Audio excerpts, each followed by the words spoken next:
Radhe Radhe friends, Nirjala Ekadashi व्रत की बहुत बहुत शुभकामनाएं आप सभी को। कैसे हैं आप सब। निर्जला एकादशी का व्रत ज्येष्ठ माह के शुक्ल पक्ष में एकादशी तिथि को निर्जला एकादशी का व्रत किया जाता है। जैसा कि नाम से ही आपको पता चल रहा होगा, निर्जला एकादशी में पानी के एक बूंद भी नहीं पी जाती है। और निर्जला एकादशी का व्रत करने से पूरे साल की एकादशी का पुण्य मिलता है। तो निर्जला एकादशी का अगर व्रत करते हैं और अगर पानी के बिना नहीं रह पाते हैं, तो निर्जला नहीं कर पाते हैं व्रत, तो ऐसे में पानी कब पिएंगे, तो संपूर्ण जानकारी आज के वीडियो में आपको मिलने वाली है। तो सबसे पहले तो निर्जला एकादशी के दिन पूजा करने के लिए सबसे पहले जहाँ पर पूजा की चौकी लगाएंगे वहाँ अच्छे से साफ सफाई कर पूजा की चौकी लगा लेंगे। और पूजा की चौकी पर लाल पीले रंग के कपड़े का आसन दे दीजिएगा। पीला हो तो पीले रंग का, इसलिए कि विष्णु भगवान जी का प्रिय रंग है। और आपके पास भी अगर पीला वस्त्र हो तो पीला वस्त्र ही पहन लीजिएगा। इसलिए कि इस साल जो है ना गुरुवार पड़ रहा है दिन, और गुरुवार के दिन जो है ना पीला रंग बहुत ही शुभ होता है। और विष्णु भगवान जी को पीला रंग बेहद पसंद है। तो पुष्प का आसन देकर विष्णु भगवान जी को विराजित कर लिए हैं और गणेश जी को भी विराजित कर लिए हैं। और देखिए कि मिट्टी का घड़ा लीजिएगा। घड़ा इतना साइज का होना चाहिए जितना कि कम से कम 2-3 लोग पानी आराम से पी सके। तो अपने हिसाब से आप देख लीजिएगा। और उसमें स्वच्छ जल, ताज़ा जल भर लेना है और थोड़ा सा चीनी डाल दीजिएगा, इसलिए कि फीका जल नहीं चढ़ाया जाता है और फीका जल दान नहीं किया जाता है। और जो घड़ा है उसमें कलावा बांध दिए हैं, और जो बाकी चीनी है वहीं पर हम रख देंगे दान करने के लिए। दान करिएगा जब तो किसी पन्नी में या कागज़ में भी करके आप दान कर सकते हैं। उसके बाद देखिए निर्जला एकादशी पर जागरण का बहुत ज़्यादा महत्व है। तो हो सके तो इस दिन अखंड ज्योत जला लीजिएगा। अखंड ज्योत जलाकर और रात्रि में जागरण कीजिएगा और विष्णु भगवान जी के मंत्रों का जाप करिएगा। विष्णु भगवान जी का प्रिय मंत्र है ओम नमो भगवते वासुदेवाय। ओम नमो भगवते वासुदेवाय मंत्र का जाप करते हुए पूजन कीजिएगा। और देखिए विष्णु भगवान जी को स्नान कराने के लिए दूध, दही या पंचामृत भी आप ले सकते हैं, इसलिए कि निर्जला एकादशी का बहुत ज़्यादा महत्व है। पूरे साल की एकादशी का पुण्य मिलता है। और सबसे पहले देखिए हम गणेश जी को स्नान करा रहे हैं। तो मैं यहाँ पर दूध ली हूँ, गाय का कच्चा दूध है। तो सबसे पहले देखिए गणेश जी को हम स्नान करा रहे हैं दूध से, और उसके बाद जल से। पहले दूध से हम 2 बार इस तरह से कर लिए। तो एक कटोरी में दूध लिए, दूसरा कटोरी हम खाली रखेंगे और उसी में स्नान कराकर चम्मच से गिराते जाएंगे इस तरह से। उसके बाद हम विष्णु भगवान जी को स्नान कराएंगे। तो विष्णु भगवान जी के स्नान में हम तुलसी पत्ता देंगे। तो दूध में हमने तुलसी पत्ता डाल दिए हैं। और देखिए अगर विष्णु भगवान जी की प्रतिमा हो या फिर लड्डू गोपाल जी हो तो विधिवत स्नान करा लीजिएगा। और फोटो हो तो इस तरह से आप स्नान करा लीजिएगा, पहले दूध से 2 बार, उसके बाद फिर जल से। और एक कटोरी जो हम रखे हैं उसी में हम स्नान कराकर जल और दूध वहीं पर उसमें रख देंगे और ये चरणामृत बन जाएगा। चरणामृत जैसे घर में जो व्रत नहीं किए हैं वो ग्रहण कर लेंगे, और जो निर्जला एकादशी का व्रत किए हैं वो ग्रहण नहीं करेंगे, इसलिए कि जो निर्जला एकादशी के व्रत में तो एक बूंद पानी भी नहीं पी जाती है। और अगर 24 घंटे का व्रत नहीं कर पाते हैं तो ऐसे में पानी कब पिएगा, तो वीडियो पूरा देखिएगा पूरी जानकारी के लिए। तो सबसे पहले गणेश जी की पूजा कर लेंगे। गणेश जी को स्नान कराने के बाद वस्त्र के स्वरूप में हम कलावा समर्पित किए हैं, रोली चंदन से तिलक कर लिए और तिल चढ़ाए हैं। अक्षत नहीं चढ़ाना है, अक्षत का प्रयोग पूजा में नहीं कीजिएगा, इसलिए कि एकादशी की पूजा में तिल चढ़ाई जाती है, अक्षत नहीं चढ़ाई जाती। तो सफ़ेद तिल मैं चढ़ाई हूँ और जनेऊ भी चढ़ा लिए, दुर्वा समर्पित किए हैं और पुष्प समर्पित किए हैं गणेश जी को। तो अक्षत नहीं चढ़ाई जाती है, आप तिल चढ़ा सकते हैं। तिल आप सफ़ेद या फिर काला भी चढ़ा सकते हैं। विष्णु भगवान जी को भी हम वस्त्र के स्वरूप में कलावा समर्पित कर रहे हैं।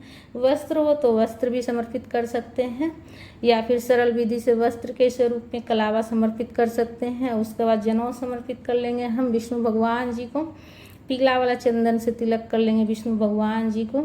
और तस्वीर में जितने ऋषि मुनि हैं, नारद जी हैं, नारद मुनि हैं, सभी भगवान जी को पीला वाला चंदन से ही तिलक कर लेंगे। और जो जल से भरा हुआ घड़ा है उसमें भी हम तिलक कर लेंगे। दीपक का भी पूजा कर लेंगे, दीपक में भी रोली चंदन से तिलक कर लेंगे दीपक में भी।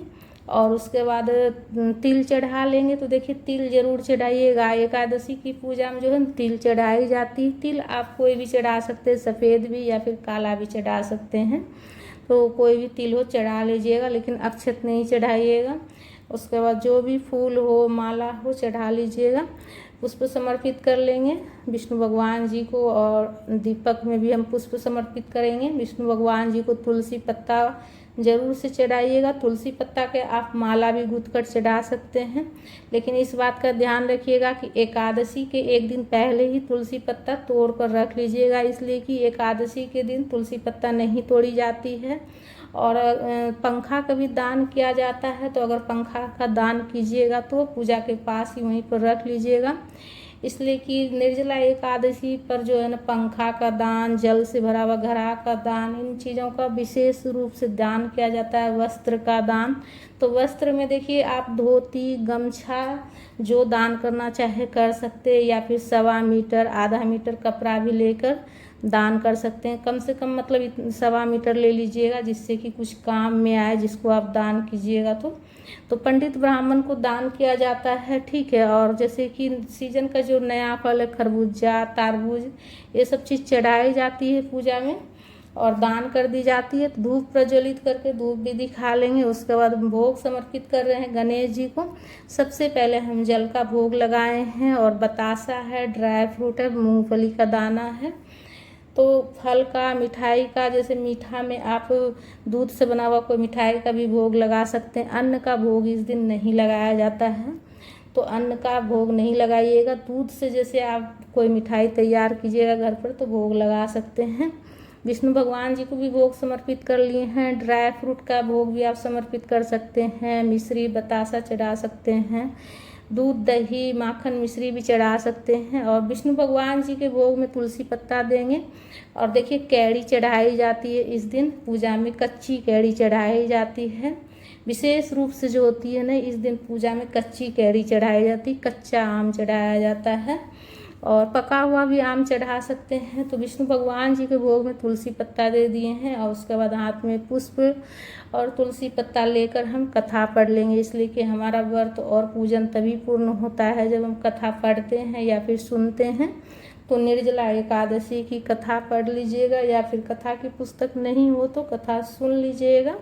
कथा का वीडियो आपको मेरे चैनल पर भी मिल जाएगी। और देखिए कच्ची कैरी का क्या करना है, इसमें कथा की पुस्तक में भी लिखा हुआ है।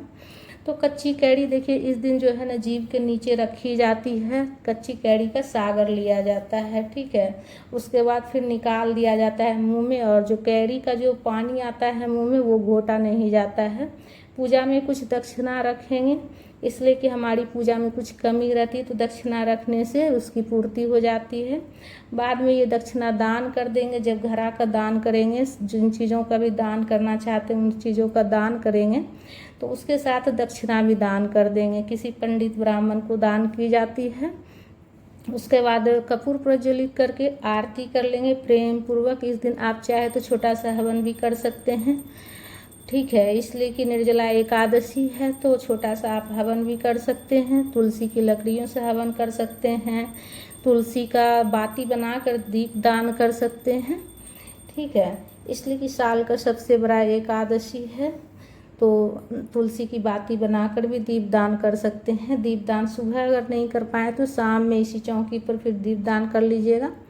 आरती करने के बाद जो है ना आचमनी कर लेंगे। हाथ जोड़कर सबसे पहले क्षमा याचना करेंगे कि हे प्रभु, अगर पूजा में कुछ भी गलती हो गया हो जाने अनजाने में तो क्षमा कीजिएगा, और मेरी ये पूजा स्वीकार कीजिए प्रभु।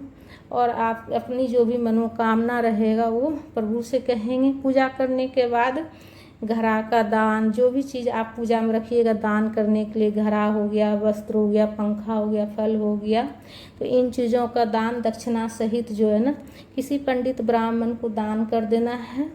और देखिए पूरे जैसे कि निर्जला व्रत अगर नहीं कर पाएँ तो ऐसे में क्या करना है, तो देखिए अगर पानी के बिना रहा नहीं जा रहा है तो ऐसे में कब पानी पीना है, तो देखिए जैसे सुबह से आप पूजा कर लिए, शाम में जब सूर्य अस्त हो जाएगा ना, उसके बाद संध्या बाती घर में कर कर उसके बाद आप अगर नहीं रहा जा रहा है तो ऐसे में पानी पी सकते हैं आप। और देखिए पूरे साल में 24 एकादशी होती है, और अगर जैसे कि आप सुबह से लेकर जैसे पानी नहीं पिए हैं और रहा नहीं जा रहा है तो ऐसे में आप शाम में अगर पानी पीते हैं जोत बत्ती करने के बाद, मतलब वही लगभग 12 घंटे के बाद, तो आपको जो है ना 24 एकादशी होती है तो 12 एकादशी का पूरा फल प्राप्त होगा आपको।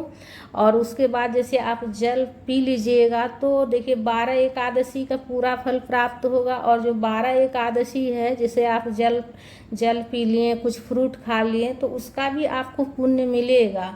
ऐसा नहीं कि पुण्य नहीं मिलेगा, उसका भी पुण्य मिलेगा। इसलिए कि भगवान भी बोलते हैं कि जैसी शक्ति हो वैसा ही मतलब व्रत करना चाहिए। ऐसा नहीं कि हम मान लिए निर्जला व्रत कर लिए और अगले दिन हमें डॉक्टर के पास जाना पड़े, ऐसा नहीं। अगर शक्ति हो तो निर्जला व्रत कीजिएगा, और नहीं हो तो कम से कम 12 घंटे तक आप जो निर्जल रहकर उसके बाद आप पानी पी लीजिएगा। पानी ज़्यादा मतलब बार बार पानी नहीं पीना है, जैसे एक बार पानी पी लीजिएगा, एक बार कुछ फल फ्रूट खा सकते हैं आप। पूजा करने के बाद ही दान कर लीजिएगा उसी टाइम पर, जैसे कि आपको कोई पंडित ब्राह्मण मिल जाता है तो दान कर दीजिएगा, या फिर दिन भर में जब भी समय मिले तो जाकर दान कर दीजिएगा। सूर्य अस्त होने से पहले पहले ही दान कर दीजिएगा, ठीक है। एकादशी के दिन ही दान कर दीजिएगा। और शाम में जो है ना दीप दान कर लीजिएगा, तुलसी की बाती बनाकर दीप दान कर लीजिएगा। इसलिए कि पूरे निर्जला एकादशी का व्रत करने से और दीप दान करने से पूरे साल के एकादशी का पुण्य मिलता है, तो हो सके दीप दान कर लीजिएगा। तो फ्रेंड्स, वीडियो हमारी आप सबको कैसी लगी? अगर अच्छी लगी तो लाइक ज़रूर कर लीजिएगा। चैनल पर अगर नए हैं तो चैनल को सब्सक्राइब कर लीजिएगा। वीडियो को ज़्यादा से ज़्यादा शेयर कीजिएगा। राधे राधे।